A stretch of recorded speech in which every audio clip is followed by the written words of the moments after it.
right. But this is going to be very interactive. And so I just have one question because this is my first presentation for parents in a forum like this. But every day of the week, I have many parents come in and I talk to teachers and counselors and students. So I have one question. So I can give you guys the politically correct without counting, or I can give you guys the real. So if you want the politically correct, just raise your hand, please. Because I give you a pamphlet and say, just read it, and then, good luck. If you want the real, I'm just giving you my own personal experience, and these are just suggestions, and we're all on the same side. Yeah. Okay, we're on the same side here, so I'm not trying to offend anybody. I'm not trying to talk about subjects that are near and dear to your heart in the wrong way. I'm just trying to let you know what has worked in my experience and just tips. My goal is this. I want to give you information that you can use today. Not 6 months down the road, not 6 weeks, what you can use today. Okay? So, I only have 5 slides. I'm not a big PowerPoint, reader. I like to expand, but I wanted to say that I've had 3 powerful parent conferences that have changed my life. Okay? My first one was in Florida, and I call this Accountability 101. I had a young lady in my class. She was actually a part of the student council. She's a part of the school. She was a great student. I mean, she just did everything. And I was her math teacher. I taught middle school math for 10 years. And she would often ask me if she could go run an errand for a teacher. I'm like, yeah, you can. It's fine. Yeah. You have a good grade in my class. You're responsible. There's actually a plus. And so she would go run errands and do all that stuff. Came time for the standardized test. She didn't do so well. Her mom had a conference and asked one question. Mr. Cotto, she has a 90 in your class. And she got a 40 on the math section of CRCT. How's that possible? And I'm like, she's a good student. She's like, was she in class all the time? I was like, yeah, but she was out a lot. Out doing what? And I said, okay. I said, the feeling I felt right there, I was not holding her accountable for her learning. Even though she was one of my top tier students, I was not holding her accountable as the ones who needed to be in there in my eyes. The parent was 100% correct, and I didn't want to basically give that student a disservice by allowing them to run an errand. Kids run errands all day long. Like they'll do all the way at the other end of the school. They'll just check it out. Okay? So when I say accountability 101, that's when I realized, okay, every student has to get every ounce of education from me. That is my charge. That is my job as a teacher. I can't let students, escape. I can't, let them come in late. I can't let them leave early because ultimately what it does is that they take a state standardized test and the test doesn't ask, how many days were you in school? Did you run a lot of errands? Were you there every time? Did you study? All they look at is data. The data does not lie. So that was a very tough conversation for me to justify how she got a 90 in my class and a 40 on the state test. So I learned about accountability that way. That changed my view of thinking. That also raised the rigor for every student. If you have a 90, prove it. Stay in class and teach others. If you have a 90, awesome. Be a facilitator for me. If you have a 90, great. You come back to school and help me with help groups. So that's why I changed for second semester. But I had to thank the mom because I was nervous. I said, you just can't really justify that. Okay? Now my second conference in Atlanta. This one gets a little more interesting. My philosophy in math is that, ladies and gentlemen, I'm trying to make you millionaires. I'm trying to give you information that mathematically you will be sound, that you'll be able to take any kind of test, that you'll be able to go into any kind of interview, that you can come into anything mathematical and be confident. If you're not a great student, all I can guarantee is that by the end of the school year, you're going to be more confident in math. That's my only guarantee. I can't guarantee you're going to pass a test. I can't guarantee you're going to get an A, but you're going to be more confident. Confident builds respect. Respect builds listening. Listening builds knowledge. It's like almost like a fundamental step. Had a young lady in my math class, and I didn't deal with discipline because I couldn't have time to deal with discipline. I'm teaching 8th grade math. I don't have time to put out fires and still teach. If I put out too many fires, now I'm in a bad mood. So I let them know, I said, guys, I don't like to raise my voice at you. I didn't like when teachers raised their voice at me. I was shut down. I said, so if you don't want it, I get it, but please just step outside. If you don't want it, if this is not for you, if we have a conflict, if you don't like me, I get it, I understand, but please just step outside because others have to learn. Okay? Young lady asked her to participate. She said, get out of my face. I said, I hear you. I hear you. I said, why don't you participate? I said, no, get out of my face. I said, I hear you twice. Okay, go down outside. Right? Now, this is one thing about me and my pride. They've been alive for 13 years. And they're going to tell me what to do and where to go. Publicly. So I had to change my mode. So I went out after I said, hey, let me talk to you. I said, get out of my face. I said, okay. Now the shock value tactic comes in. I had to say something to get her attention because now she's making a scene. I said, you know what? Name 5 people who love you. She said, what? I said, name 5 people who love you. She said, oh, mom and dad, my mother. You know, she ran them off and walked off. I said, okay. Called the mom. You know, I had a great conversation with the mom. I said, your daughter's probably going to be a little fired up today. I said, the incident happened in class. Took it outside. It still didn't go as well. I said, can I see you tomorrow morning? Well, the daughter, I told the stepdad. Who told, who called the principal. So when I came into school, there was a meeting for me in the media center. Right? Said, I got you. I understand. So I go to the media center, and the stepdad, like the girl, is sitting right by the stepdad. Stepdad, mom, daughter, right? My principal, and my teacher. So what that meant is that the school didn't have a conference before the meeting. So I'm walking in blind. So I'm not sure who's on which side or what. So that's also fostered the way that I lead. I always have a conference with my staff first. We're on the same side. In public, we're on the same side. In the house, we can have differences. But we didn't have that. So I just walk into it. The first thing the stepfather says, oh yeah, what do you mean 5 people who love her? I have 5 dudes who love her that can be here after school today. I said, remember that, sir. I got you. And I said, what I was trying to say is the 5 people that you named, you are embarrassing right now. The 5 people that you named, if they took a snapshot of how you're acting right now, they'd have nothing except embarrassment. Was the tactic, you know what I'm saying, best practices? Not at all. I just wanted to see the parents in the school for academic reasons. I had to go to a different, I tried to call the mom. It was that I talked to the mom, but getting the stepdad up there was a challenge. Okay? So I learned that in middle school, I could try to call, or in Atlanta Public School, and my former counties, I learned that I had to use tactics to get the parents up there. If I take someone's cell phone, they'll be up there at 3:30.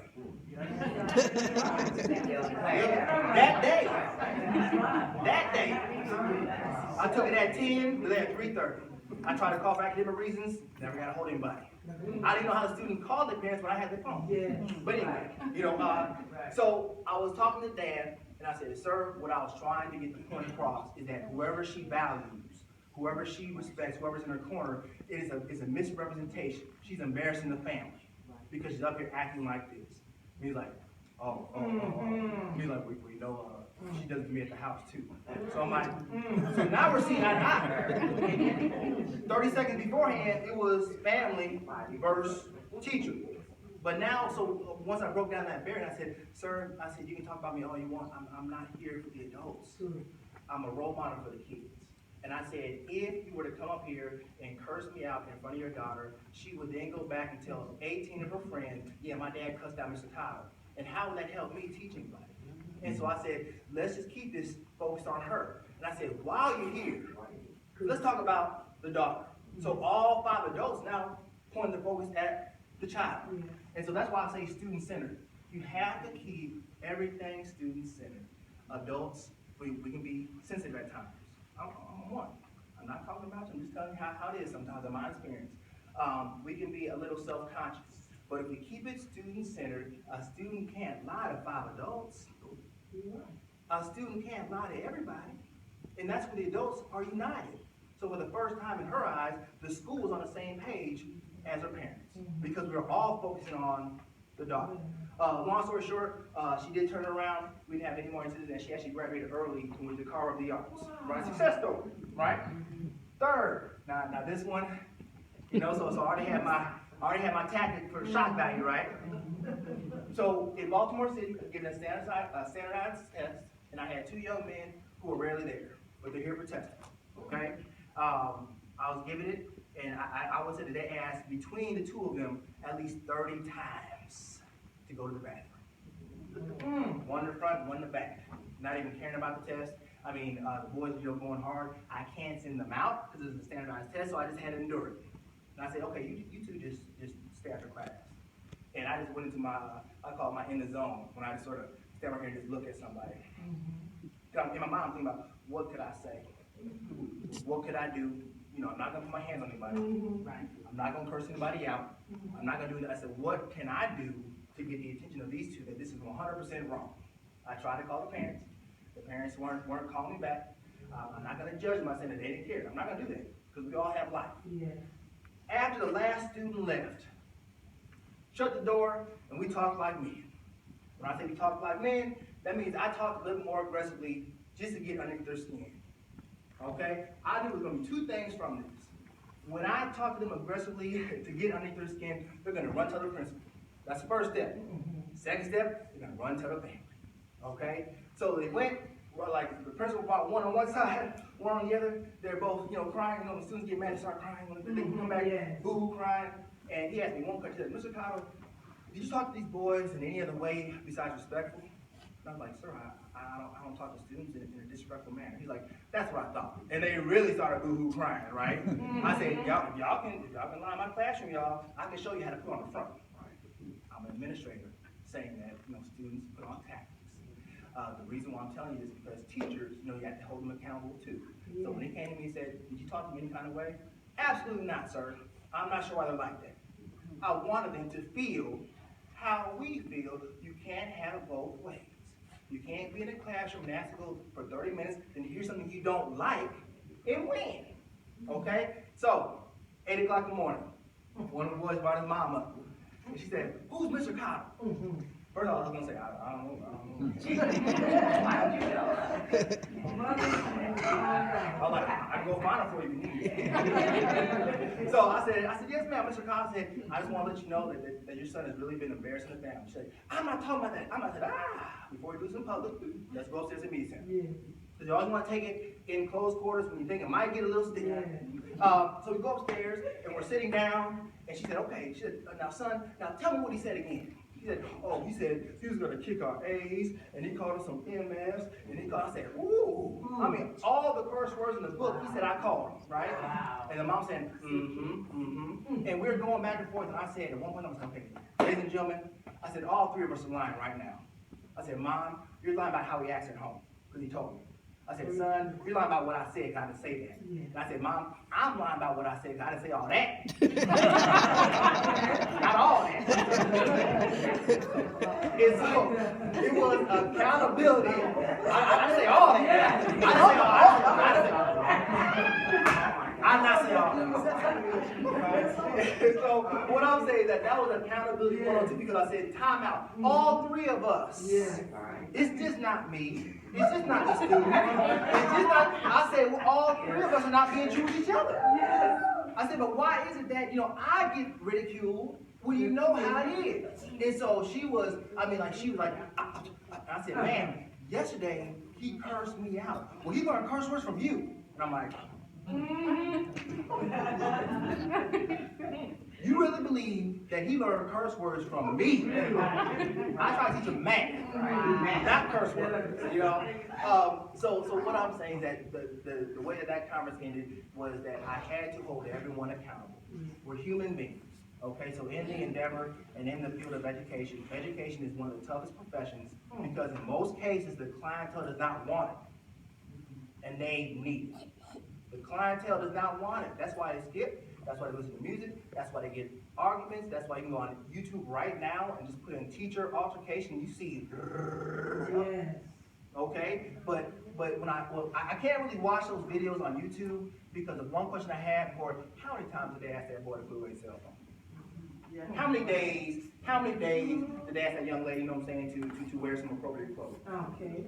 I was thinking about the behind the scenes. Right. Most people just see the actions and then comment on the action. And being an educator in tough schools, I'm like, I asked 15 times nicely. I said, unfortunately, everybody, the law is not going to ask 15 times nicely. Real life is not going to ask 3 times nicely. Your boss not going to let you be late 3 times without saying something to you. we're seeing the after effects or the current events, but we don't know what happened before. Okay? But from those 3 conferences, it molded my leadership style to say, first of all, value everybody. No one is above anybody. And I was like, number 2, we have to keep it student-centered. But then ultimately, number 3, we have to hold everyone accountable for the child's sake. Like, the better communication the parents and the teacher have is for the success of the child. That's what it is. Okay? Now, I want you guys to be serious. Be honest with yourself. Be honest. Be honest. You know, you might know some people who say this. You might say it yourself. Okay? What type of parent reaction do you give? My child would never do that. That's definitely not my daughter. Okay? I'll tell you this. My wife in the back, she talks to her mom at least 6 or 7 times a day. And there are things she has not told her. So when a parent says, my child would never do that. So all I'm saying is that if there would be a video camera on your child all day long, they would probably do something at some point in time that you would not like, you would not condone, or you would not even believe. Okay? And so that's why I said there's 2 things. I actually walked on the University of Michigan basketball team. Okay? This is the testimony. I wish I could have been the ball boy. He had more clout. I was a practice body. Meaning I just got elbowed and dunked on for free. Okay? The assistant coach told us one day after about first week of practice, because like we went to the Maui Invitational in Hawaii. I said, oh my God, I'm going to Hawaii. He's like, no. He said, practice bodies don't do anything. He said, you guys just help us, work out. And he said, you should actually be, he said, now I'm using the edited version. He said, you should be happy to clean our drawers. And I'm like, so that day I said, thank you, sir. Thank you. I know that where my value is, and I actually joined the marching band the next day. I kid you not. He destroyed my dream. He crushed my dream. I wish I could have been the ball boy. You can't even Google me, okay? So what I'm saying is that, the aspirations and hopes of our students, what happens when someone tells you aggressively no? What type of perseverance do we have? Okay, so then a third or second, what did the teacher do? Only hearing one side. What did the teacher do? What they say to you? And so this is my thing. I had 3 conferences this week where the parents came up and said, well, yeah, I tried to contact the teacher, and my daughter says that she just gives 0 for everybody. So, okay, well, come on in. The best tactic is to have a meet and greet with everybody. Have teacher, student, meet. Because like I said, a student can't lie to the teacher, the assistant principal, and the adult. We see through that between the 3 minds of the adults who've been there, okay? But it's one of those that after talking to the parent for a little bit, they say, well, yeah, I had to take her phone last weekend. I said, ma'am, so she's messing up at the house. She's messing up at the house where she knows, like, you'll go off. She's here in a class of 30 with 5 or 6 of her friends. And you expect her to have respect? And I'm saying, if you come up and just listen to the child, first of all, the students, like rarely do I get a student tell me the honest truth. Okay? Being an assistant principal, if in my class, well, sir, I asked her nicely if I could just please go to the bathroom. In reality, they walked out. Didn't say anything to anybody, and they wish you would say something to them. But in my office, well, sir, I'm just trying so hard to get my grades up. I'm staying after school for tutoring. I'm like, I saw you playing basketball yesterday at school. So it's just one of those that students are one way in front of the parents. Students are a totally different way in front of me. Okay? So that's why whenever the teacher or whenever the student says, what did the teacher do? And the parents come up and just listen to one side, I don't say, I'm like, ma'am, they're not being truthful. You took away the cell phone. That had to be a negative reaction. Something had to happen where they weren't truthful.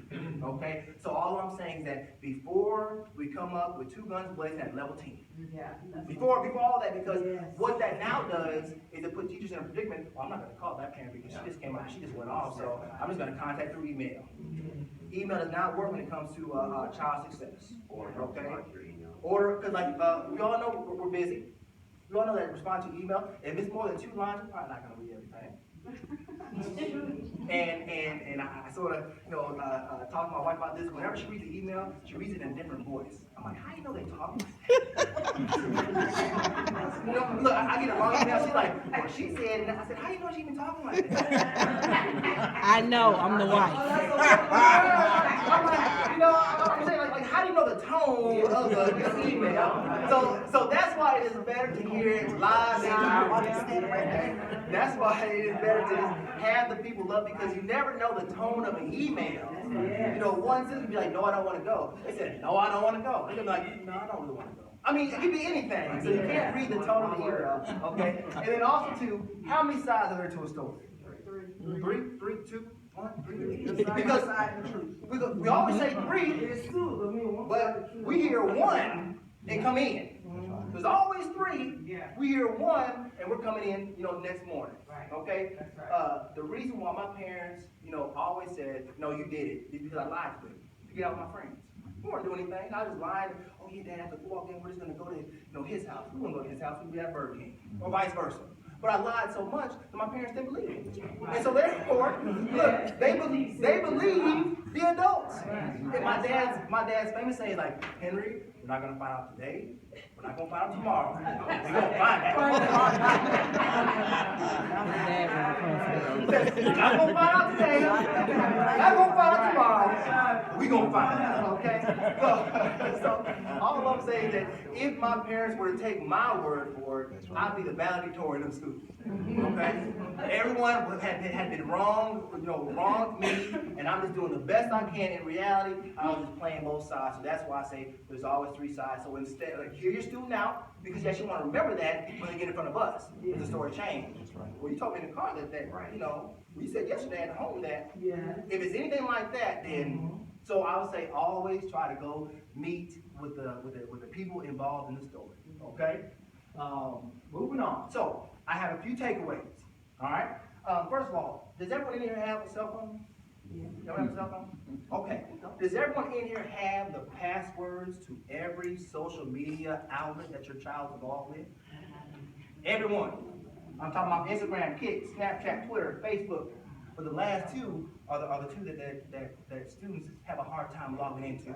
The E-Class, the E-Class and the parent. I'm talking about they Snapchat every 30 seconds. But the E-Class, my password is. I was like, so you can get your password for the E-Class. That's right. But you remember your Kik, Snapchat, Twitter, Facebook, Instagram, posting all day long. Okay? So that's why I'm saying, if you get the passwords to your child's social media, I want you to look at it, not for them, because they know you're looking. Look at the friends. The same friends you're taking to the mall, the same ones who they might have guns, or drug references, or fights, or the ones who you're around, because I don't want you to get played by the students who come to your house acting like they're all innocent when they put it out there for everybody. So I'm saying not only for your child, because clearly, if your child knows that you have their password, they're going to be all academic. I love school. I just want to study hard tonight. I just want to make sure I get all my grades up. The friends are the ones you should be looking at. The friends are the ones who they want to go over the house this weekend. Well, let me check up Johnny. Oh my God, Johnny has five videos. He has two, reference to drugs, and the music in the background is all curse words. Okay? I'm actually glad there's not a lot of kids in here, because when they listen to the music, I just want to say, put it on speakerphone and see if it would be appropriate for all of us right here. They're not listening to classical music, which actually stimulates the mind. I guarantee if I walk in the cafeteria, see the first student who has earbuds in, say, put it on speaker.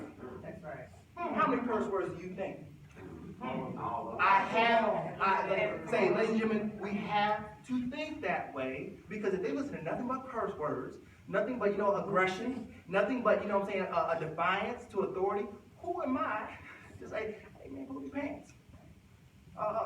Young lady, please don't, walk like that in the hallway. If they have one ear, like one piece in, they're listening to music that promotes everything that we're trying to go for. So that's why, I'm not knocking the music, because sometimes I listen to it too on a bad day from work. Don't get in my car, it's a rough day, oh my God. I go back to my college days, okay? But then also number two, parents need to be technology sound. Now, one thing my parents have done, my mom just got a new iPhone 6. I was telling her for years she had a flip phone. I said, Mom, He said, get a new phone. I tell you, I love my flip phone. I love my flip phone. Since we had our baby girl, she had a 2-year-old birthday last week. I mean, I've taken about 3,800 pictures. So I understand paparazzi's job. I do. I was like, why do I take so many pictures? I'm like, click, click, click, click, click. I mean, I take all the pictures of my baby girl, so I understand paparazzi. But what my parents do, they go to AT&T for classes on their phone. All the time, our students who are so much younger are light years in terms of technology above us. They know how to block us from us. They say, oh mom, I'll show you how to do it. They're really putting a block on their cell phone and letting you have minimal access. So what I'm saying, go to Verizon, go to T-Mobile, go to Sprint, go to AT&T, say, sir, I want to do this on my phone. This is my phone. I want to know how to get my email. I want to check this. I need passwords. They'll do it for you. Yeah. So instead of us having, well, I'm not good with cell phones because your 13-year-old child is a genius. Okay? So that's why go to your service provider. Tell me, this is something even today. Go to AT&T today. Say, sir, ma'am, I'm trying to get used to my phone here. I don't know how to receive email. How can you do that? They can show the easiest way, and the child could have been told you that 3 months ago. Right. But they just choose to, you know. I always call my parents with good news, didn't you? Why would I call them with bad news? So they only tell you the stuff that's good, or if they've been wrong. But then they're bringing a spotlight on themselves. Okay? And then third, whenever you buy a new phone or replace a current phone, alert the school of the new number. Yeah. What is my number one excuse? My mom got a new cell phone. I don't even know the number.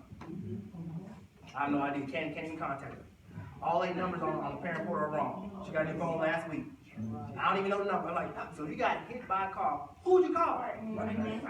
If you broke your leg right now, if there's an emergency, who we call? So like that eliminates my mom got a new number. Just give it to your child to give to the school because we want to get a hold of people. And like that's an excuse that can at least buy them at least 2 weeks, or at least a week. In high school, they can stretch it out. Okay. So I just want to say that through this, parents are the most important part. Okay, because ultimately every parent here has the same goal as the educators. We want the success for the child. But if you do not have positive parent communication, because also too, I also put on my teacher hat. There's a gray area.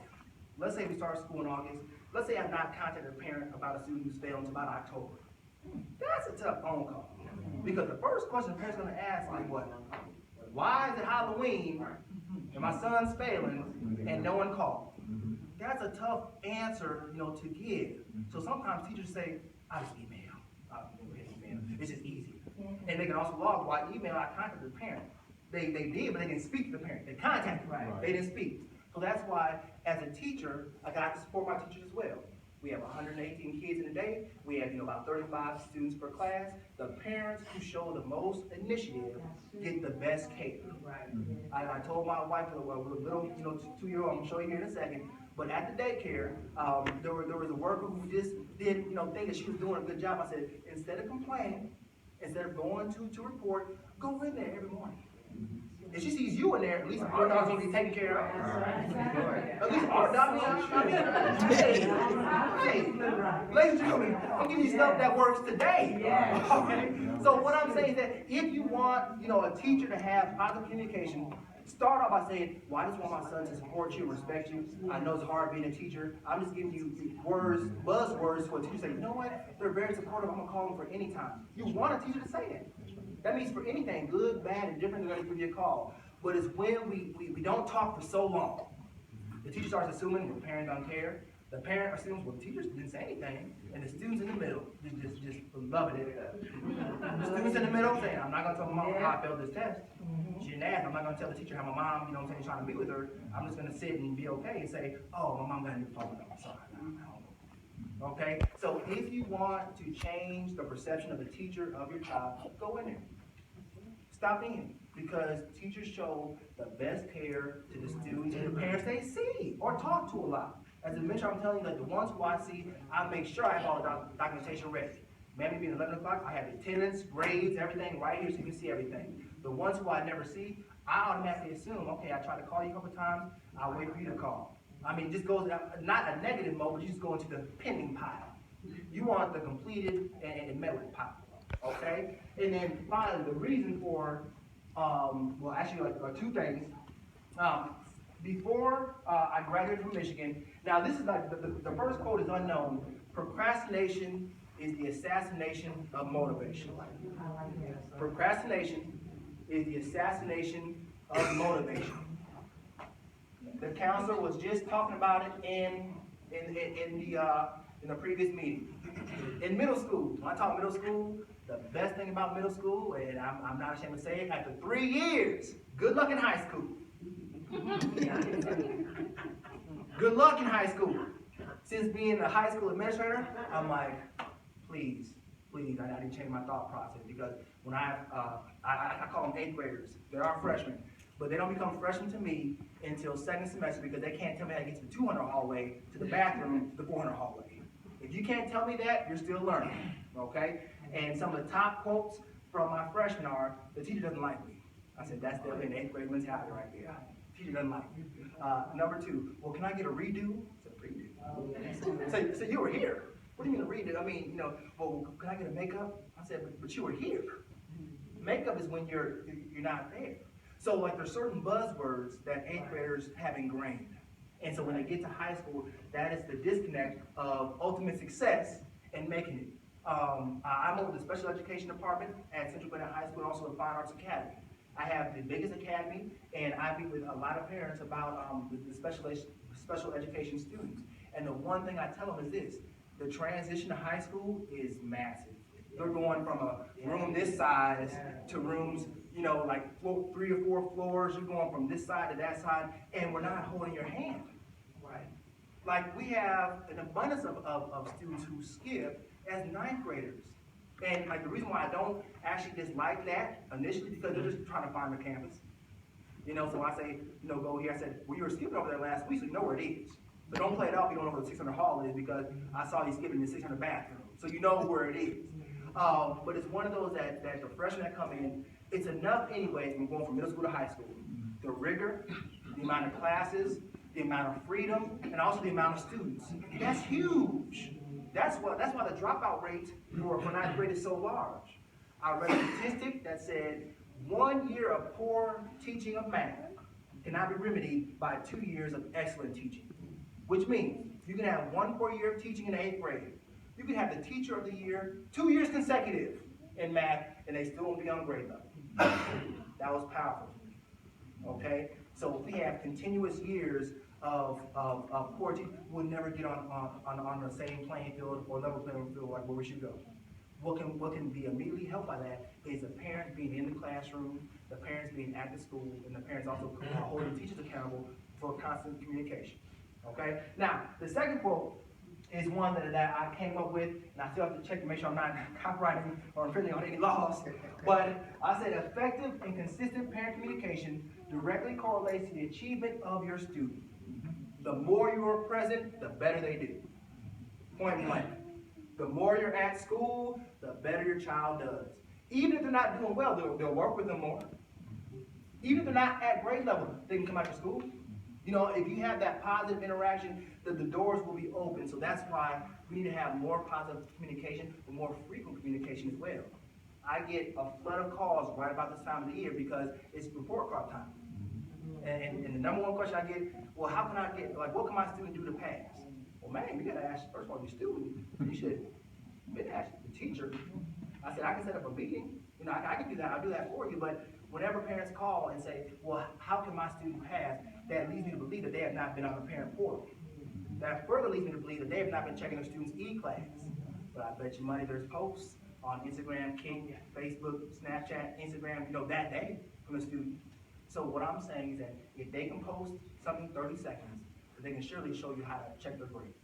Okay? So just take these, and I have some takeaways to give to you as well.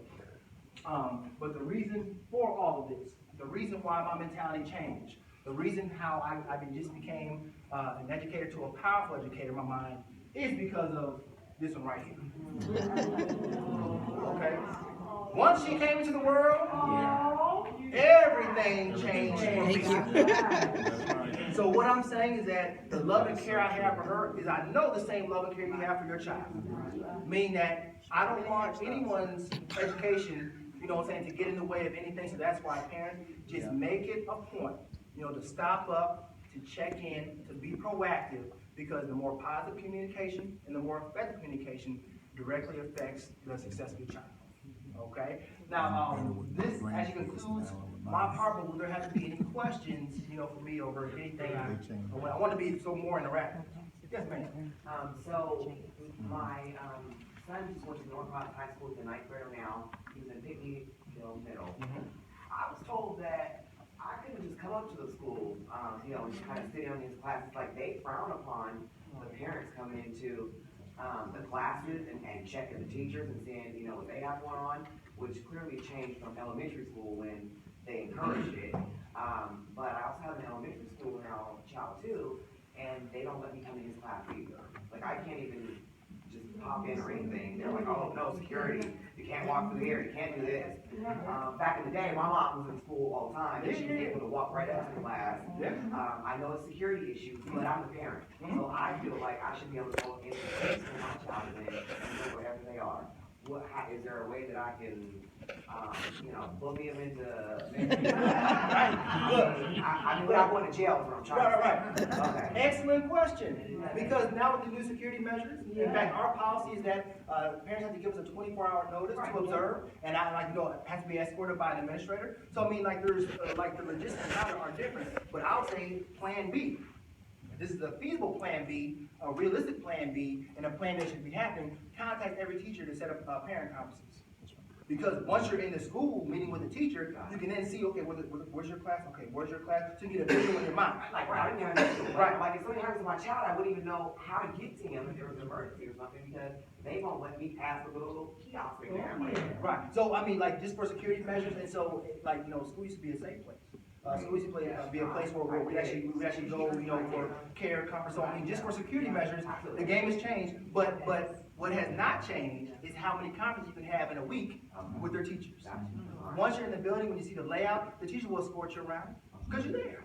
Yeah, I just want to be able to just pop, what I'm saying is kind of more like to pop in, like how my mom used to do, just show up and I'll say that way is not, that way sort of in the past, but do a pop-in communication call.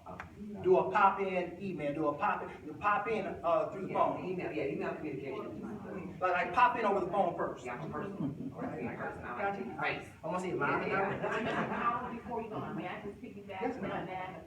And I realize parents work and everybody does not have the liberty to take off or get time off from your job, but if you have an opportunity to serve on the PTSA and volunteer, there are a lot of opportunities that arise in the school that would give you a little more access if you're volunteering, if you have that time. And there are times maybe that you can't volunteer consistently, but maybe there's an event that's coming up, and so you may want to put your name in the hat and say, I'm interested on this committee, in this committee, I'd like to volunteer, become a part of that committee, and there will be opportunities where you'll be able to get in. That's the one I got today. That's what I've been doing, I'm sorry, okay.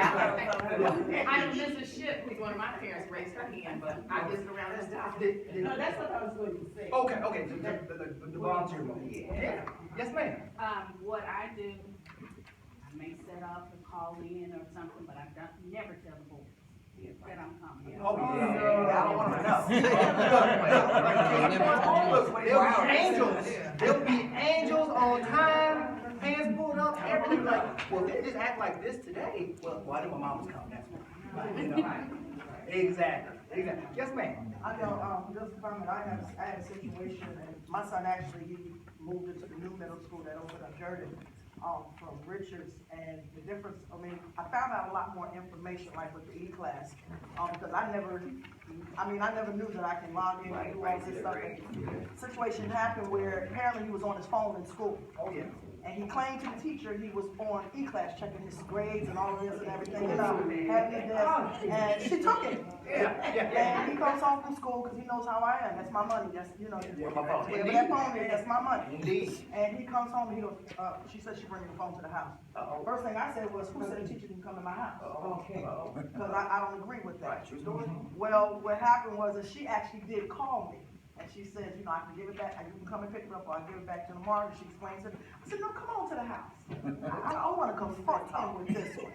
So we outside and out talking. She said, he was on the class, What he did not realize is that the teachers can log on E-Class and see if you've That's been on right. E-Class and how long you've been on Oh, E-Class. that's Okay, so he's sitting there going, no, I was checking my E-Class.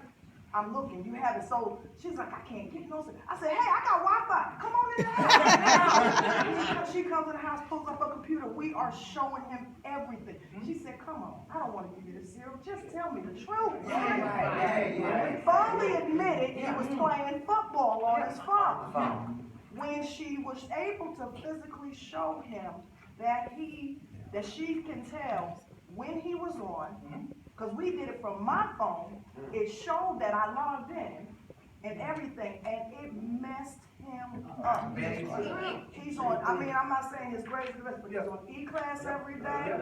She can see what he's logging in, and I have like a good rapport with his teachers, because one teacher called me the other day when he was standing right there, and he lied to me on the phone, and he had to get back on the phone and say, I'm sorry, I'm not doing this and that, but it's the fact is that they have the technology that we didn't have, where they don't have to carry the textbooks, they don't have to carry the heavy book bag. They can get everything online, and half of them are not using it. Yeah, the parents don't know about Right, it. Or the parents don't I know. don't know what And I'm right, telling you, no I idea. found out everything I need to know. You can't pull no wool over my eyes.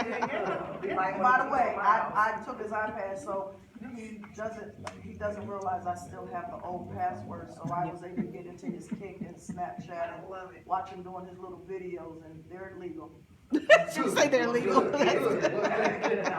Now, that is good, but you brought up some great points, that we can tell at the school to see if you're on where you're supposed to be on. You know, like the first you're gonna get with a text message, like, oh, I'm just texting my mom. I'm like, let me see it, Dave. You just texting your mom, let me just see it. How come your mom is 404, you don't have your mom entered as mom?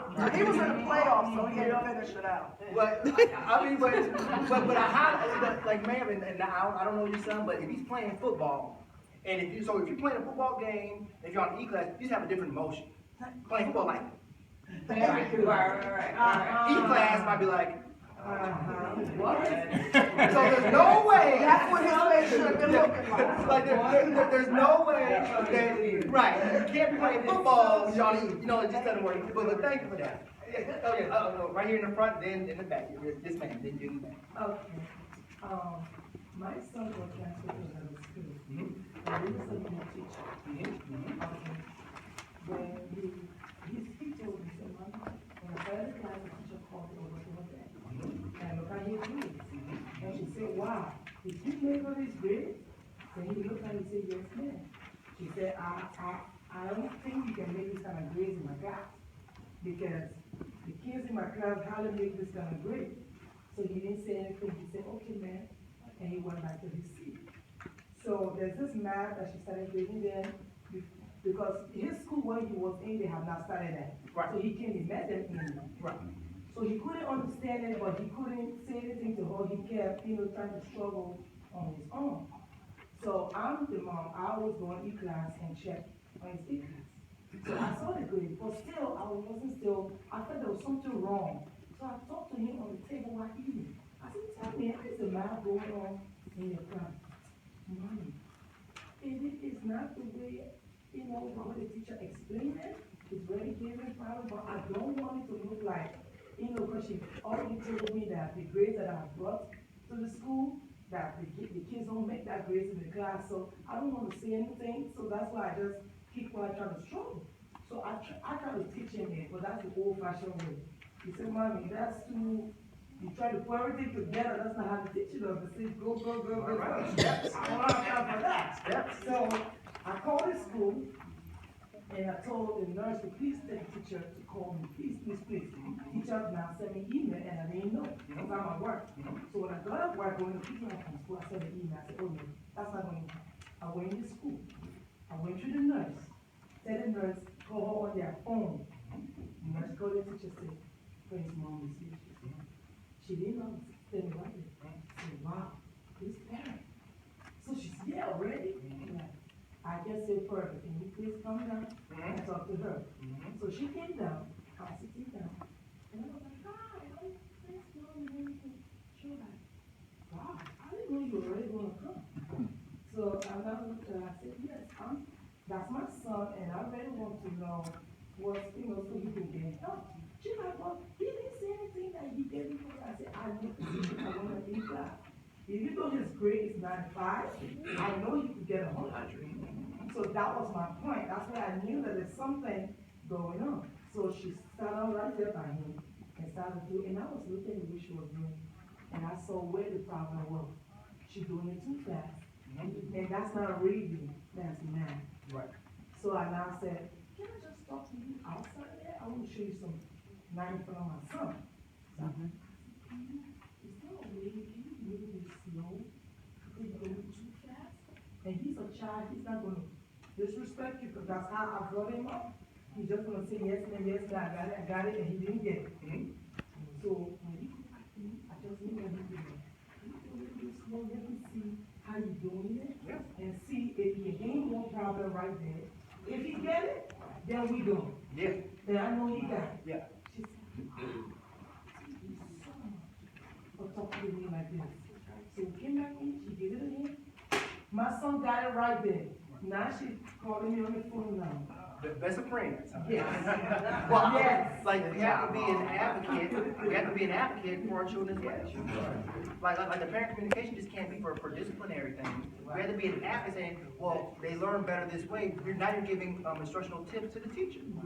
And so like the reason why I say I want to have parent conferences because in every parent conference we learn things about each other. Yes. The parent can then learn the teaching style of the teacher. The teacher knows that the parent cares. In turn, the parent knows that the student cares. I mean, it's just a wonderful thing. But if we just go through, email and non-face-to-face, there's no way that she can tell you how she teaches without you being there. But also like the natural, response of, you're actually here. Yeah. That might have been a roadblock Yeah. for months. That's why we need to be, in communication with the parents from day one, so they know that we're here. But like to be like a self-advocacy as well. Thank you so much. Yes, ma'am. Okay, I have two concerns. Alright, The alright. first is, my son has a problem. He's great in some areas for some subjects. And, I have brought up, concerns with, like, all his teachers. They say he's doing great, but I noticed, like, he struggles, and it's like they seem to want to ignore, like, that like, he needs help in this area. I mean, they know he's getting a bad grade, but, like, all his previous teachers, like, I brought it to the administration, like, at a conference, and, like, they refused to give him the extra help. And I can't afford a tutor, I don't want to say things. And, it's like, how am I supposed to push for them to, get him the extra help? Like, at least maybe just something in school, or, Well, anything, so- because it's like, I am consistent with, calling, Yeah. the teacher she's great,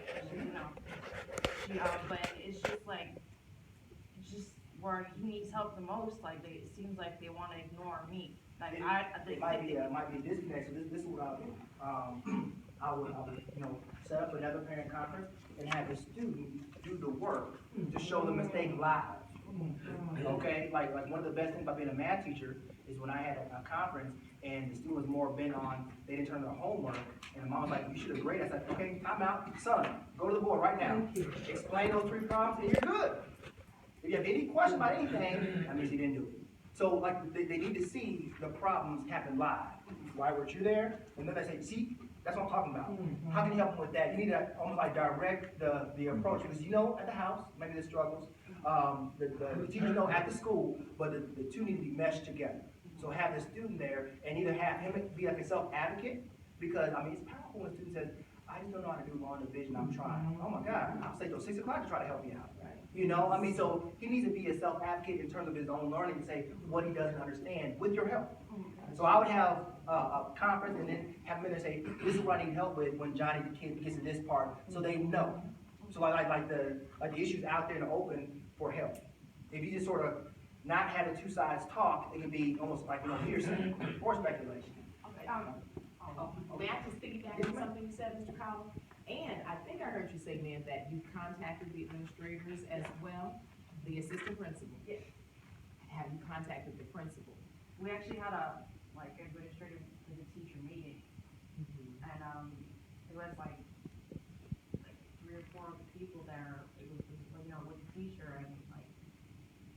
think they just thought I was, that I didn't know what I was talking about. I felt, I felt like they thought I was ignorant to the fact that he was having problems.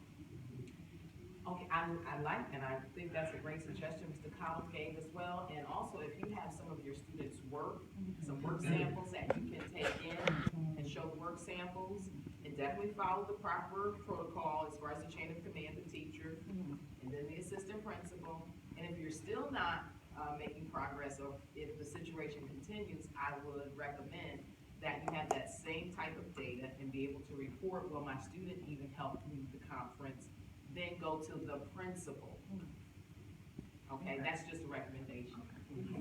The second part was, for the E-class, I'm sorry, just for the E-class, my kids kind of do better with the books, and it's hard to, their E-class is missing some textbooks, so, they don't always have access to the textbooks online, and sometimes it's preferable to have them, have a physical textbook, and it's like, there's no access. So what are we supposed to do? Well, I know that through the special education, like there is some accommodation that we provide for our students, but it also can be a common courtesy, from the teachers. Meaning, if you have a student say, can I get a textbook so I can go over this material with them at home? Now we're on the same team. Hey, you trying to help me out? Yeah. But it's easing my load in class. And it might actually give them more confidence to be more participating in class tomorrow instead of, acting out. So I would start with, the administration on that, saying, can I just get a set of textbooks so I can go over the material? I know in Gwinnett County, we are here for student success, so I would be shocked if we couldn't get something towards you, because also being a textbook manager at Central Gwinnett High School, I love online textbooks for one reason: students can't lose them. Okay. Yeah, that's the truth. But on the same coin, they don't have a physical textbook that parents are used to. Because now we're going back into the technology mode. They know the online textbook, all the features, we don't. So now we're relying on the clientele to tell us, what's your problem? But I would say start with the administration for a set of textbooks, because all we're trying to do is build self-esteem. All we're trying to do is build confidence, and if parents are at home, then we wouldn't even have issues at school. I'm not talking to anybody. I'm just saying if we had that at home, they'd be at school. It would be almost like a flipped classroom, because they'd be doing the work at home, coming back and talking about it. So that's what a flipped classroom is. Instead of you doing, the work in class, you do the work on your own and have enriched discussion and dialogue to do higher order thinking in class. Yes, ma'am. I just wanted to speak to something, that you mentioned. Sometimes when kids have a gap, you can see that in the standardized tests. And parents need to be familiar with those standardized tests. For instance, if they take the code CAP, and language arts, and they have a 90, and you see in math, there is a 40, there is a problem there. And not everybody, unfortunately, even in the school system, understands that the gap needs to be addressed. And maybe that's what your son is experiencing, and they need to look at that. There is also a law that for child fines, if that child has some real academic issues, we need to find them and address those. So parents do not know that, and sometimes they feel like, okay, because you don't know that, they're not going, and it's not on purpose. But not everybody is aware to that, even sometimes educators. So we need to know and address it. And you can pull those standardized scores off of the portal. Yes, it shows. Excellent. Yes. But also how to decipher and read those is key. Also, I just wanted to, a couple things, real quick. The book thing was just a whole pet peeve for me. I was like preaching with the church with that one. Because at the beginning of sixth grade, we came from private school into sixth grade, and it was, the whole book thing was issue, because Jared Bedford, that is that's the teaching style and learning style thing. And so we couldn't get the books. Jared would say, they were telling me he could get the book, then he would come home with no book, and I go, where's the book? He said, they wouldn't let me have it. He said, he wanted to tell me something else. And I was like, okay, it's enough of this. So I did just what you said. I went and got the books myself to the school, got the ball, Because I went through like most of sixth grade, and to have a seventh grade with that whole back and forth thing. Every parent teacher conference was this back and forth thing. So I ended up with books all the way to eighth grade. Problem with some of that was teachers were saying, well, Jared will come back, we're not doing nothing about the book. Like, huh? So it's like, they're doing handouts and this, that, and other. So like, we're not even using the textbook. And I said, well, that's still an issue for me. Right. Like, Right. hey, how can we help you? And we're trying to get you to us and do this, and blah, blah, blah, and do that cross-reference. And you're not even using the book and the references. One teacher did the PowerPoint, that's back when you could, print them yourself from the teacher's website. But we didn't, now that they can do that, but back when you couldn't, that helps a lot. Yeah. The other pet peeve of mine is not getting tests back. So you get these low grades, I said, so we can help you get worse, and what you did wrong, so you won't do it again. They lay their joke, like, if you were to have a parent conference, right, and I go back to that first, because say, ma'am, we have a conference, can you please bring his last test so we can talk about him? Now you're making the teacher accountable. If the teacher is slow on grading, now they have to grade your students. So I'm trying to, have a parent conference and say, at this parent conference, bring his last 3 test grades so we can talk about it. They at least have to have that ready. These are 3, huh? So it's one of those that just having that communication just makes, everything a little bit easier for you, because now you can request information that's already been done. So I'm gonna put on my teacher hat real quick. Okay. The reason why we don't teach out of textbook is we're taking it to the DOK level 3, which means the analyzing, the theorizing, like the pros, the cons, and compare and contrast. What the book is excellent for is prerequisites. They have the basics. They can't even get to DOK level 3 without even mastering DOK level 1 and level 2. So the reason why textbooks are still key is because they can at least explain the basics. If they're going over, the quadratic formula, a lot of stuff in math, talking about radicals, addition of integers, they can at least master those concepts. So when it comes for the quadratic formula, they can say, well, you know how to do square roots of radicals? You know how to do, exponents? Because you can at least, follow back to it. So the book now is a prerequisite tool. But we're going to more rigor, and that's why we're being more competitive with that kind of stuff. Okay. I used to get a book and kind of go with that flow, doing stuff, book that gives you examples, Yes, ma'am. gives you that whole step thing. Yeah. This is what we used to. Follow the steps, right?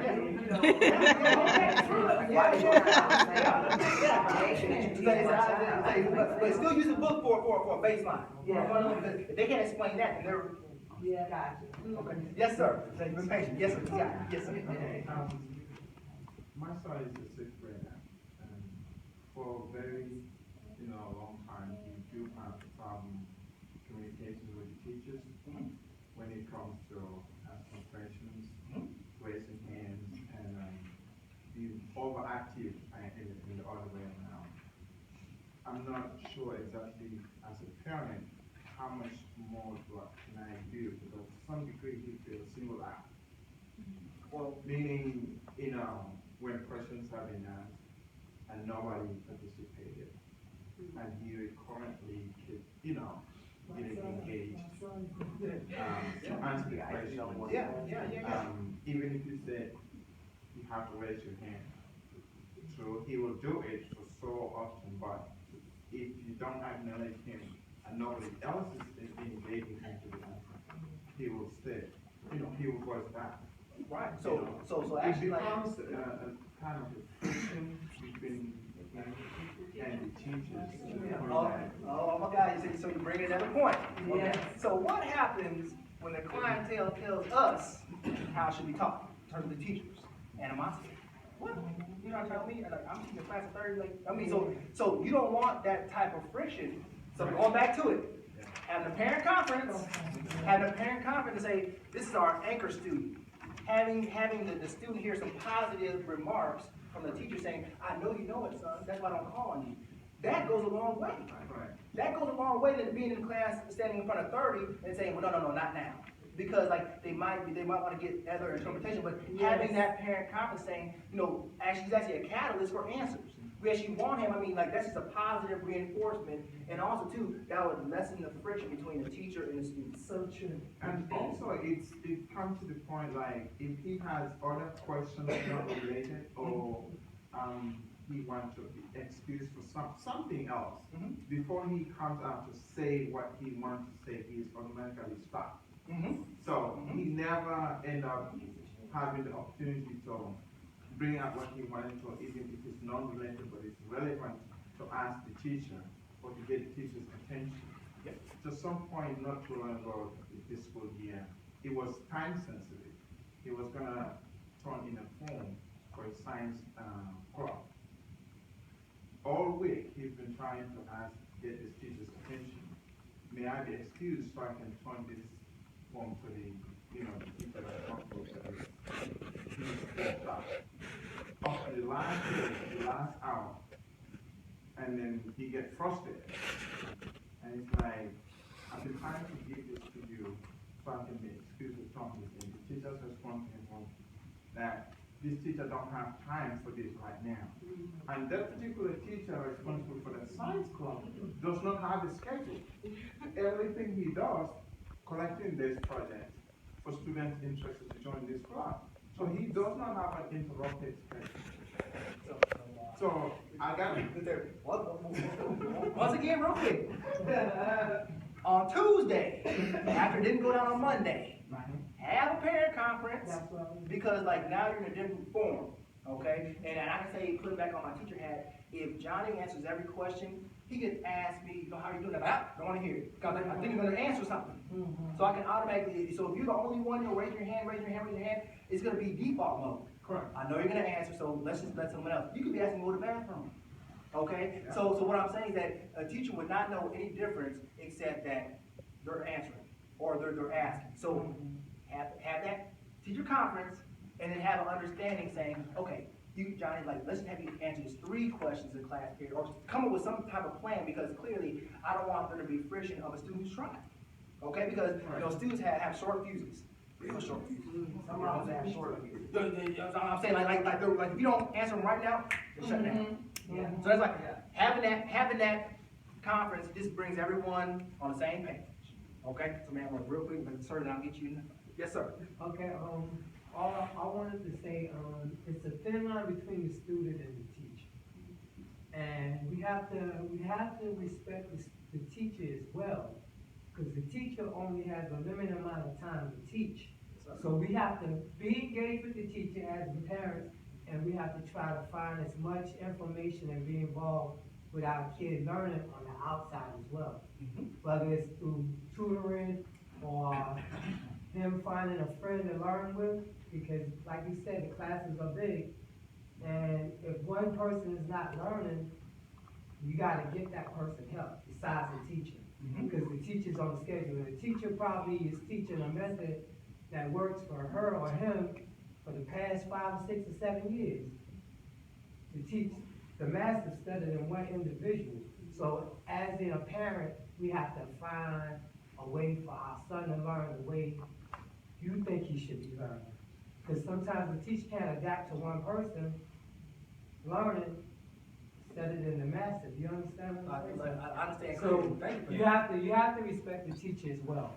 Because if you're on a time limit to teach 30 kids within a 45-minute class, everybody might not get it, but you gotta make sure your kid get it one way or the other, whether it's with that teacher, through counseling, or whatever. But and like you said on the point, you gotta make sure your student gets it. So we don't talk about the math when it comes to our children.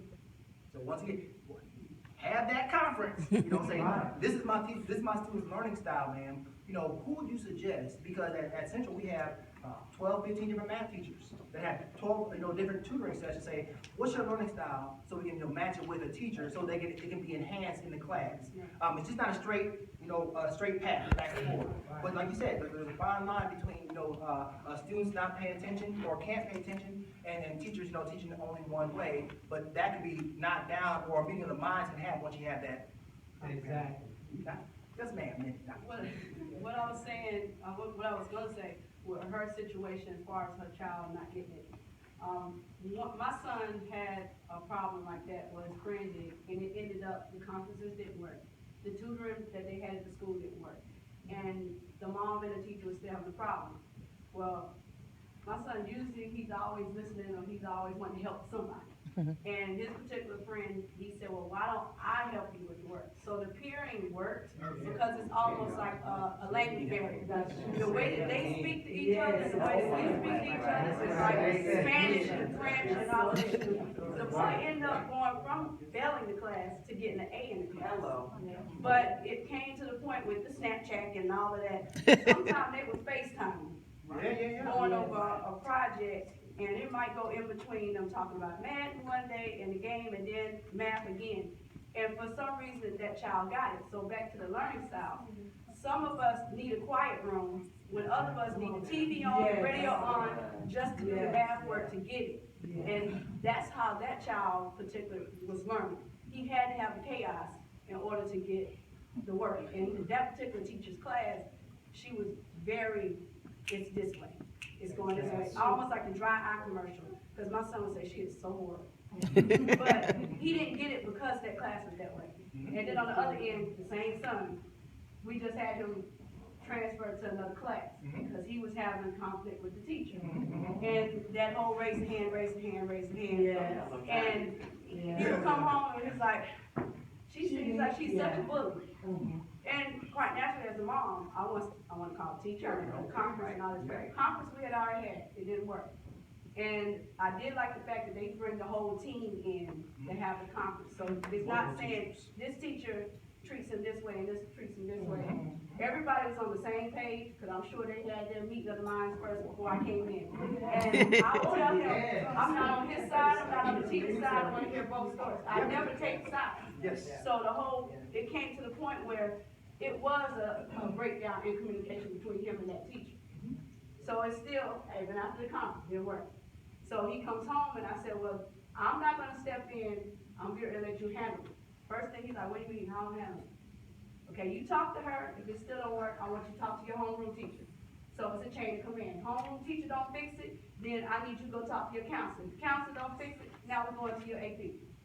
So it ended up getting to the AP and the counselor and everybody, and he said, well, can I write an incident report? Which I was like, he wrote an incident report on his teacher, and he called her a bully. And it did come down to, it was the communication. She would tell them, I think you're gonna fail, you're just not gonna make it. It was just her delivery. And it did work to change the class.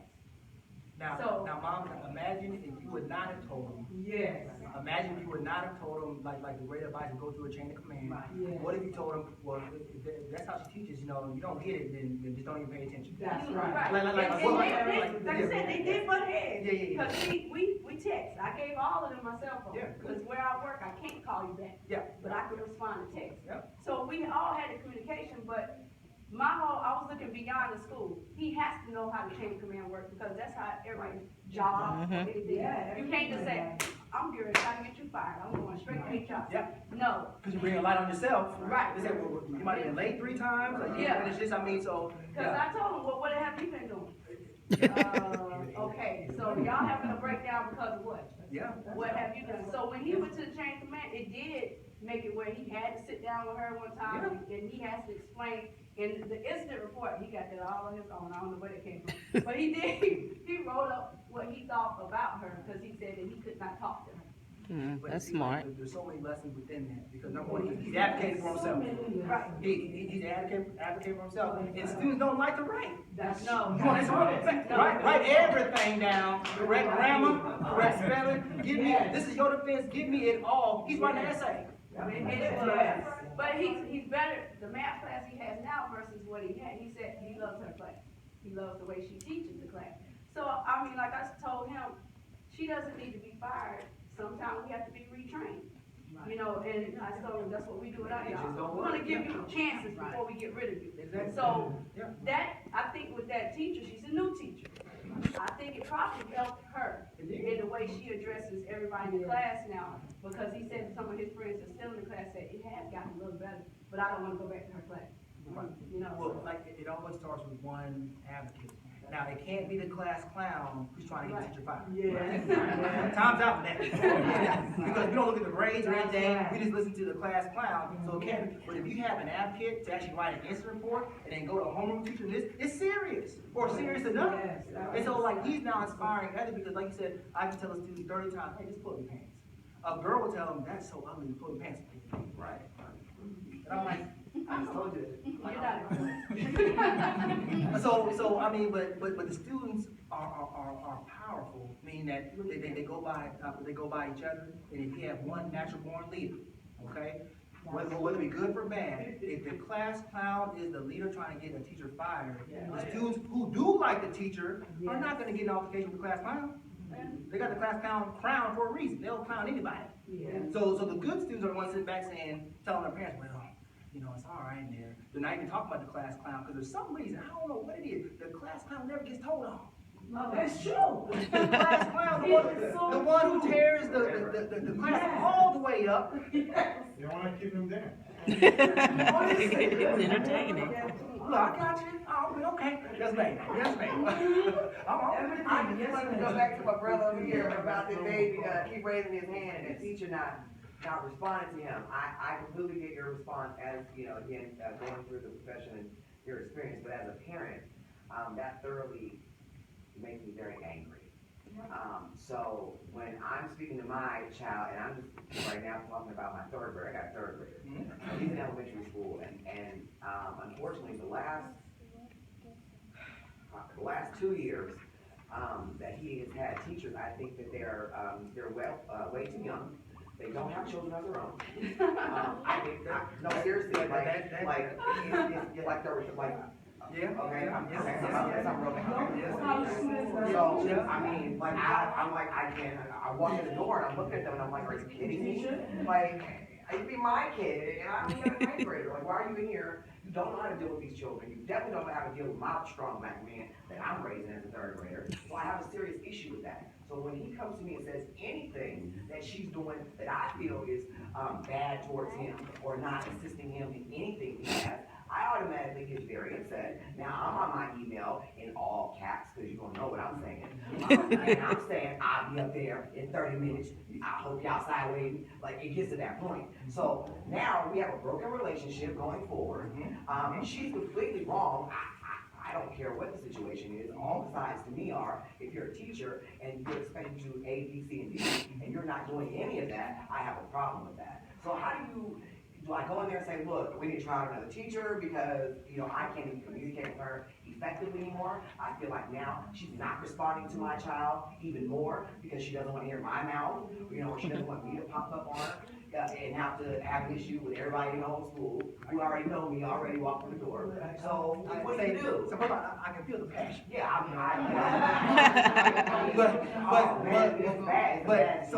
So what I would suggest, like moving forward, because education is a priority, right?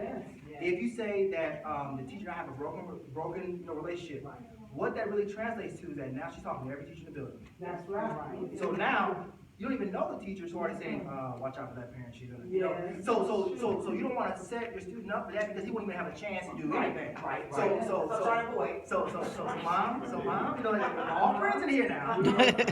I'm saying, like, education is so important that you have to find the angle, you know what I'm saying, to get the result. Okay, so if it's you know, sitting down and just say, I mean, like there's certain phrases that just, you know, relieves a teacher by saying, I'm trying to help my student learn from you. You know, I'm trying to get, you know, my student to make sure that he's successful in life. If you keep it student-centered focus, because when you send the emails with all caps, that's adults. Yeah, all is definitely adult thing. So I mean, we have to keep it, you know, student focused, but you also don't want to set your son up for if he drops a pencil, you know. So I mean, it's gonna take a little bit of sacrifice, and my parents are like this. If you don't sacrifice, you know, something with you, then it might not be worth it. A lot of kids say, well, why am I in trouble? I didn't do anything wrong. I'm trying to help you. Oh, no, You know, I mean, so it's one of those that, I'm not like the parents. I know what what do. Yeah. So I'm not that. What I have done is, at this point in time, I'm kind of gone to the assistant principal. She's awesome. You know, she really cares about the kids, and she's older. She's wiser. You can just tell she knows what she's doing. Unfortunately, the lack of experience for these teachers, they are literally clueless.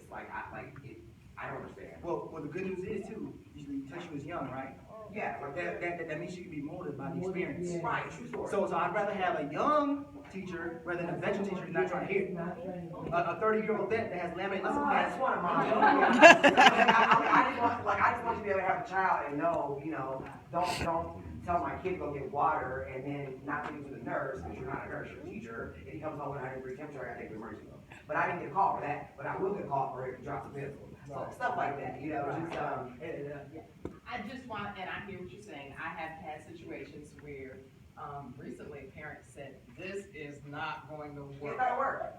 And my assistant principals and I, when we confer, we sometimes say, you know what, we may not say this, and Yes. to the parent, but we say, you know what, this is not going to work. Yes. And so, Mr. Collins' recommendation is right, try to find that angle, but sometimes you just can't. Right. And if you can't, I recommend you go to that chain of command, that's so important, speak with the assistant principal, it sounds as though you have a relationship. And it sounds like you can be emotional, but I always say to parents, and it's hard, I'm a mother, I get it. We get very emotional about our children, that mama bear comes out, but if we can, even write out some bullet points and take out the emotion, it's hard when it comes to your child. I know my little boy, I'm emotional too. But if we can sit down and write those points and sit with that administrator, take the emotion out. I think sometimes people hear us differently when we can remove the emotion, but it's hard as a mom, I get it. And I wanna just give you a 180 about a young teacher who has no children. Yes. One of my best teachers, my absolute best teachers, I would put my own son in her class. It's young, and she has no children. So, yeah, I had to make sure. We're not getting that. Right, Like, I didn't really tell yes, I want you to know, and I'm gonna go on and use this as shit, her twins. They have a young teacher who has no children. He does the math teacher. He is phenomenal. I put my son in his class. He is phenomenal. So I just wanna show that other side. And I believe your side, you have that, Those are but, my experiences. right, those are your experiences, but I just wanna paint that there's another side. Cause summer, that one in 7th grade, she is phenomenal. She goes in her back pocket. I remember for a family who was homeless for the holidays, she went to Publix and just, so there are some. I just want to share that. Like, and also too, like, his first boss might be just exactly like her too. Could, that's a possibility. You know, like, constant pressure would be worse. Right, So I get it. persevering, Right. also, well, I understand. Or mother-in-law. No. No, really. Some of us teachers, but some of really. everybody in the family has been a teacher. Right, You know, right, you got right. like, when my mama was a teacher, my aunt was a teacher. Yeah. I'm gonna be a teacher because they was a teacher and they And wanted to not be a passion. veterinarian. Yeah. So their passion is not there. That's They're right. just doing it for a check. And if you're there for a check, you're not gonna put any extra into That that. is true in some areas. I saw a lot more in my other counties, not so much in Gwinnett, because like, they actually teach me how to be a professional, because like, they'll stay and tutor every day. And like the rigor is just so much, so I'm actually learning, from my coworkers, and also like my peers and my teachers, so, education is so important, like just trying to find the angle to work with, but the perseverance, because, when parents say, I just wanna give my children something I didn't have, they do it, but what they don't get is the perseverance. Yes. Cause like we had to go through ups and downs as a kid. Yeah. We just give them the cell phone, boom. Give it to them, yeah. So it's like an immediate, so that's why I think that the dropout, and this is my own personal philosophy, that's why the dropout rate is high, because once they don't get it one time, I'm quitting. Yes. Or there's something, if the first thing that goes wrong, okay, I'm leaving, I'm like, you're gonna get fired on the first Friday of break. Right, that works. I'm like, you're just gonna up and quit and you have to go to 3 or 4 different schools, like that's a hassle, so we give them, she has an iPad mini. But you bought it for her. Go mom! I just, when he came home with it, I'm like, who and what is this for? I'm sorry. Oh, my bad. Okay. I'm sorry. The students just lack the perseverance, ultimately, what I say, is that they just lack the perseverance to attain those items that we give. So I just want you to say that students lack perseverance, so I just don't want them to quit on school. I don't want them to quit if it doesn't go right, but also being an advocate is key, and like that parent communication. But there are, situations that just don't work. And we don't have, you know, years to try to, you know, fix that because education is just too priceless. Yeah. And you know, part of what, you know, the different styles of the teachers, I try to tell Derek, my son, who's now 10th grade, you know, the different styles of the teachers. I mean, and I don't get the style that you want every time. Yeah. And I said, you know, Yeah. none to the extreme, then, you know, then I'll step in. I said, but you can't just go to the class at a time and you don't like the teacher's style. But, you know, but when I had the 7th grade teacher I was talking about earlier, you know, she told him, and she told it to me and him, that, you know, because he had a low math grade during that period of time, he wasn't gonna pass the SAT. And he had like a C or D, and, you know, well, I don't know what it was then, but it was, because that, you already predicted for him for March, whenever that period is, that you're not past it. And it really kind of went into his core. And I had to tell him, no, we're not gonna look at it like that. And one of our teacher friends of ours said she should have told him at that point. And she was wrong for that. And so I had to kind of reprogram his brain. And say, no. And then it motivated him, said, well, I'm gonna show her. I'm gonna show her. And I did. And so I said, so sometimes because, you know, dumb teachers, we just got to, you know, look at a different thing because, you know, we know they all are under pressure and different things. I substitute teaching in school, so I see different sides. And so, you know, and so, but you have to be that advocate as we were talking about with these kids, because if you're not there in those teachers' faces, letting them know, and so even in high school orientation, every teacher we went to, I said, I'm a hands-on parent. I'm a hands-on parent. I just want you to know I'm a hands-on parent. Let them know upfront. I know I might not see you all the time, but I just want you to know I'm a hands-on parent. But also the most powerful thing that I got what you said is that you got to change the mindset. The parent is. What if you weren't there to change that mindset? Right. A lot of our students, go through that positive, reinforcement at home. So in their kids. So if all they hear is negative, then they're going to go for broke. They have to have, that parent interaction that says, no, use it as a motivational tool. Because we've gone through it. I mean, so we can show them that, but like the disconnect is that the parent doesn't talk to the teacher doesn't talk to the student, the parent, it has to be a triangle, effect. But you just said it, that you had to change his mindset because he's a child. And so they can be molded they can learn how, but it takes all of us, they can do that. But the key, you guys are saying is that I had to do that. And so like when you say I did, now you're taking a responsibility, now you're in the teacher space. In fact, I might have fired you and said, okay, we're gonna show her, come on, let's do this man. And teachers that directly, I have a situation where, I mean, it was a situation where I was getting this. When Jared come home telling me this, I believed him because she was giving it to me. I had a voicemail and what I mean, it was like, well, and I had some teacher friends who listened to it. Oh my God, I can't believe she said that to me. Like we're still human beings as educators, and I'm not trying to make any excuses, but there might be certain times where I don't want my teachers to call when they're hot.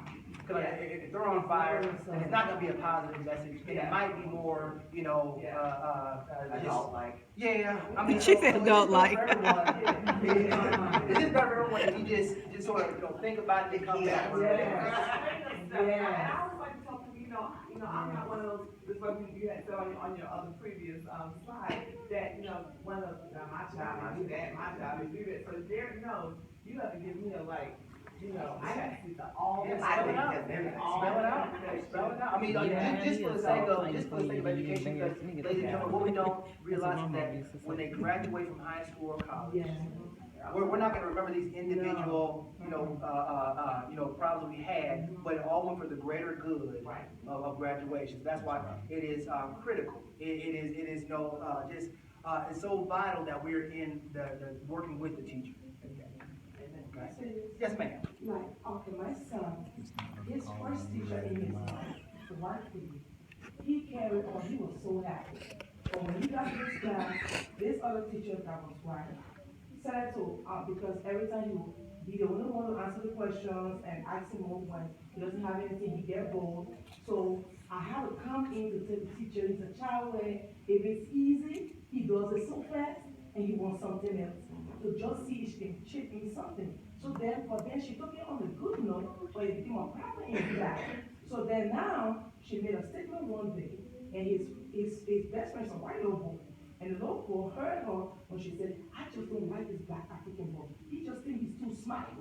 So the little white boy heard, you know, kids, during lunch, told his best friend now, which is my son, and said, this was Mrs. Susan. So said, I see why she's always on my. So my son came home and said, Mommy, I don't know, this is what's going on. We eating now, because that's what we talk. Then he said to me, I looked at him, I said, okay, Daddy, I heard what you said, but are you sure your friend heard that? He said, Mommy, immediately you heard it, you ran to me, and please come on, let's go, I need to tell you something.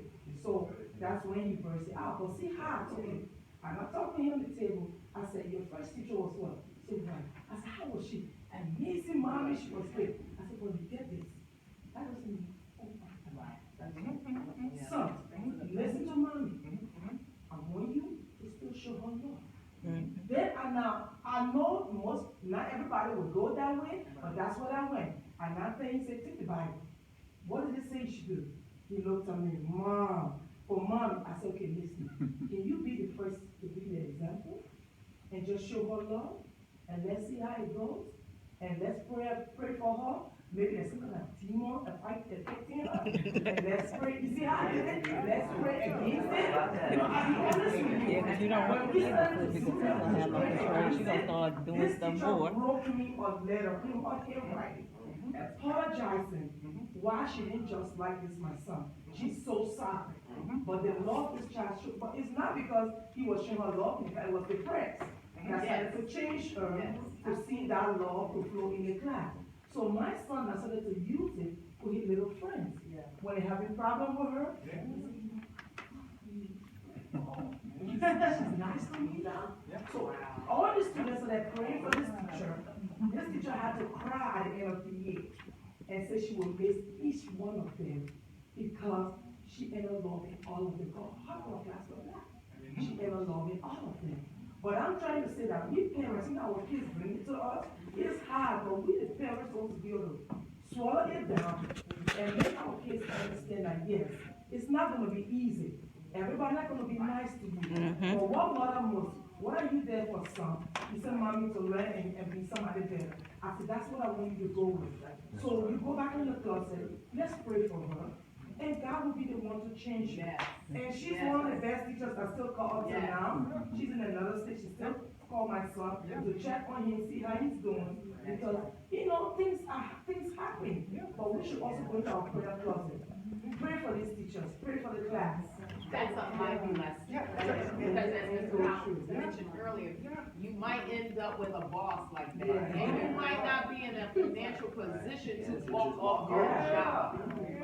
And we're in the field of education. Education, we're lifelong learners. That's right. We're human beings. That's right. And like the power that a child has to say, I'm gonna pray for you, rather like now the others like, what you call my baby? Yeah.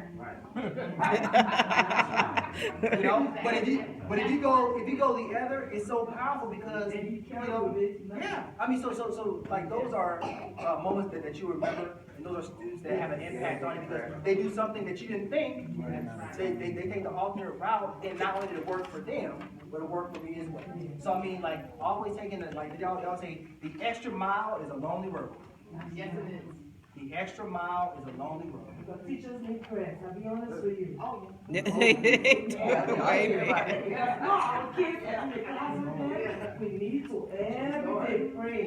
So, you know, there be peace and love in the class. Yep. How we doing on?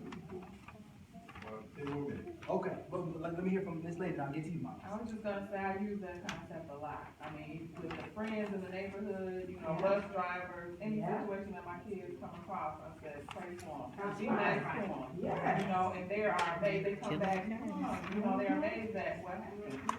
So it works. I mean, you know, I mean, so we see so much negative. Like I said, Now, one thing about it, you do positive interactions between kids and teachers. No hits. No. Negative interaction, Yeah. 1,500. Right. So I'm saying like, just taking, like I said, like the high road, but also, you guys are saying it. You told your son. You tell your, I mean, you guys are the key. Students can't do it alone. The students who are struggling, trying to fight, trying to talk about adults, like they're not on our level, intellectually or mentally, or through experiences. So like, if you just hear the one side of them being wrong, and like they're just going off on that, ultimately what you're saying is that, yeah, I'm trying to get that teacher fired, so I will learn less. What sense does that make? Like you say, you never know what they're going through. I mean, so, yeah. But understand too, like, I would not have been in this situation unless I had gone through it. Like, I'm a visual learner myself, meaning that I don't believe it unless I have to go through it. I learned the hard way. Like, I'm stuck. Okay? Like that procrastination, that what was told to me because my plan was to wake up at 6 o'clock and study in my class at 9. In reality, woke up at 9:30, went to the test late. Okay, so what I'm saying is that I have to live through it, but like what I tell my teachers and like what my main message is that just the communication saying, hey, we're on the same side. That rarely ever gets said in parent, like we're on the same side. We're here for the student. We're not at odds with each other. We're not putting the student who's younger, who's lying to both of us. Right. We're giving them all the credit. So keeping it student centered, but you guys are saying it this morning, like they need the guidance. Like they need the encouragement, they need the respect, but it's all coming from the house. Like I said, the home training. Right. If they have home training, they're going to be successful because they're going to be able to go in the game. Businesses are not hiring the smartest people with no people skills. Teams, when I was a coach, I am not having the worst kid in the school be on my basketball team as an outlet. Something's gonna happen, give me a headache. I'm going with the good kids.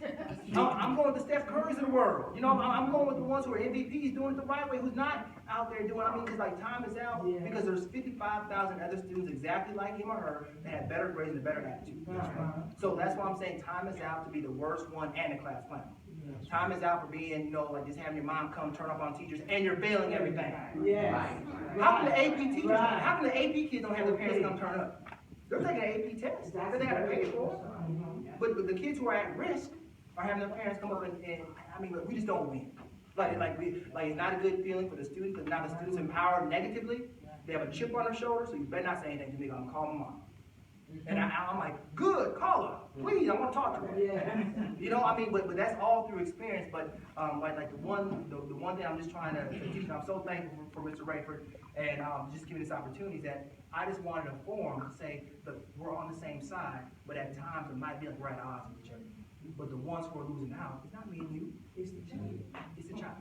Because they see that interaction, then they internalize that interaction. So every boss they have, every advisor they have, is gonna, no matter how great a work they do, they can do great work, but they gotta be in the back 40 by themselves back there, because they can't talk to people.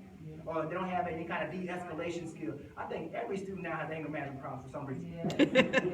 I mean, everybody has anger. I mean, is it diagnosed? It can't be diagnosed. I'm saying everybody has anger management. I'm saying like so angry, so I mean everyone has anger management, so She says to me. I would have anger management if I'm listening to, 2 Chainz all day long. Okay, Mom, I just want to say that I really appreciate you. Again, as we were talking about, the type of teachers, we don't keep it 100. I'm raising 2 black males. So at the end of the day, what I would prefer that more black men get into teaching, so that I have a choice to make sure that the type of experiences that I want as they're growing up at a certain age. I'm talking about 3rd graders. Like I need him to have, by 2nd and 3rd grade, a black male teaching him, and not a white lady that's racist that don't want him to succeed anyway. He's at Norcross Elementary. She don't call the school. Yeah. My son had mostly was Back Norcross Elementary. I mean, he had one was British. She was okay. She was okay. But this one now is just. My point is that's what I fear. The school to prison pipeline is real. They are already targeting our black males, And I just feel like, I really appreciate you and everybody else, all the other black males that are doing this for us. Because we don't, you know, we don't have any other people to talk about this. You go to the school and they're looking at you like, oh, okay. North Cross Elementary. Yeah. Ain't nobody gonna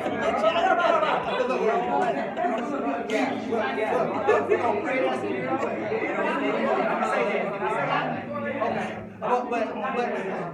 my Dr. Hill. Oh, no, that's my girl.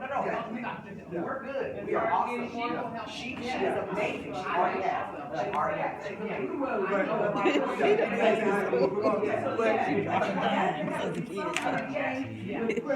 We need black men out there, what I'm saying, in teaching positions to where that shouldn't be the issue, is my point. So if we get ours teaching ours, then I'm quite sure those type of issues that shouldn't be there at all anyway are not gonna happen. Or at least be less likely to happen if they at least have some type of experience. Now, when I saw an APS, it was 100% black for everybody. The kids were still just. I'm just talking racism. I'm just talking about that the action, that child should not have to deal with no racism from his teacher at that age, is what I'm saying. But mom, that's right. I understand that. What I'm saying is that I understand it's life. I'm saying for our young black males, that should not only be their life. And I appreciate all of my black males that are out there that are making sure that's not just life for them. Because it shouldn't be to begin with. So that's what I'm saying. Yeah, I appreciate you. Thank you so much. Well, like, that's also too why you don't see many black males in education, because in Atlanta public schools, I knew it was my time to go. When a sixth grader called me something so out of the way, I'm like, oh my God, I'm about to choke slam. Right. But when I go to the barbershop and tell that story, I say, gentlemen, what would you do if a sixth grader told you? They all say, oh, I mean, so it takes perseverance. But if I stand over here, you know, it takes perseverance. Absolutely. It takes ones, you know what I'm saying, that we gotta see we gotta keep our eye on the prize. That means we gotta humble our pride. That means we can't get in a way with emotions. I mean, this is a code switching opportunity. Meaning that, you know, when I'm with my friends, it's one way. When I'm at school, it's another way. I'm not putting on the front. What I'm saying, it's rare. It should be 100 of us. It should be 100 of us right now. But I mean, so that's why it is when you find, just like Gwinnett County, when you find a great public school system, it is gold. Okay, when you find a good teacher, it is gold, because now they can be an advocate for you. But that only happens with the parent communication. Okay, so when you find a great teacher, ask them, hey, do you have any teachers that you recommend? Because all teachers talk. Okay, so I mean, use the resources, but I mean, it's hard, because like there's many times when I'll be honest, like I am excellent with parents, students, you know, staff, faculty. My one challenge is email. I'm not like this all day. Okay, so like that's where I need to, you know, just balance the two. I just can't be, you know what I'm saying, in the classroom and not respond to emails. Okay, so like that's my challenge, but it's one of those that you gotta be, you know, able to listen, you know what I'm saying, and reflect. And like one thing that I always do, I always go back. I never get too hot, I never get too cold, because I've lost leading by 10 in the 9th inning. Okay, I've lost when I thought I had a job lined up. All I had to do was just sign it. I've done that. So all I'm saying is that when you find a great advocate, and I'm gonna